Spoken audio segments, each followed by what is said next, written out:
প্রতিদিনে কাকু তো ওই কিন্তু আমার ছেলে ছিল, আমার ভাই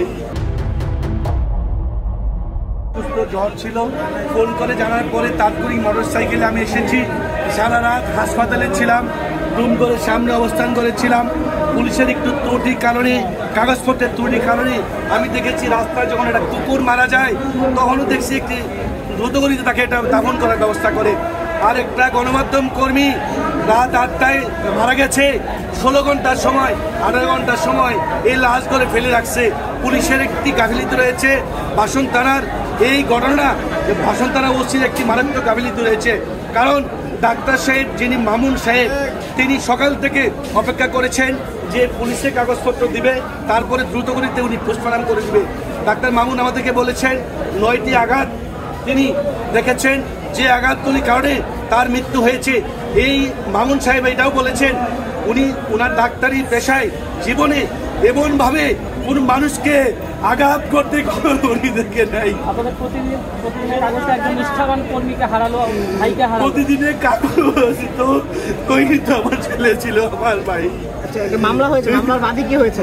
ওর ভাই বাদী হয়েছে সেলিম, তবে ও আমার ছেলে ছিল, আমার ভাই ছিল। আমি যখন ময়মনসিংহে আসতাম আমাকে ট্রেনে করে তুলে দিত। এই 4 দিন আগে আমাকে ফোন করে বলেছে, স্যার আপনার এটা গেঞ্জি আমার পছন্দ হয়েছে।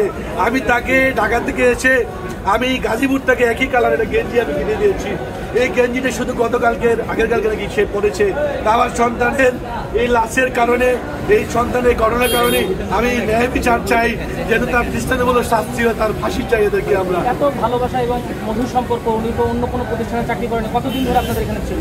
আমার এখানে প্রায় 4 বছর সামথিং ছিল। জেলা প্রতিনিধি ছিল আমার পত্রিকার।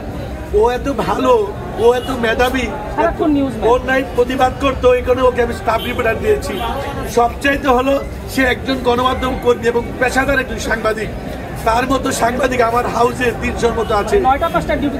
না না না, ও রাতে 3টায় বললেও লাইভ করতো। আমি ওর কাছে সারা জীবনের জন্য কৃতজ্ঞ, আমি এবং আমার পরিবার। অভিযোগ ছিল কিনা আপনার কাছে? আমার বিরুদ্ধে তার অভিযোগ ছিল, কিন্তু আমার ওর কাছে কোনো অভিযোগ নেই ওর বিরুদ্ধে। ও বলতো বস আমার নিউজ আপনি ছাপেন না কেন, ডেঞ্জার নিউজ পাঠায়। আমি কিছু কিছু নিউজ ছাপতাম, কিন্তু ওর প্রতি আমার কোনো অভিযোগ নাই, ওর কাছে কোনো আমার দাবি নাই। ওর 2টি সন্তান রয়েছে, এই ছেলেগুলি আমার। আমি যতদিন বেঁচে থাকবো আমার প্রতিষ্ঠান থাকবে, আমি সন্তানগুলি লালন পালন করে আমি আমার সন্তান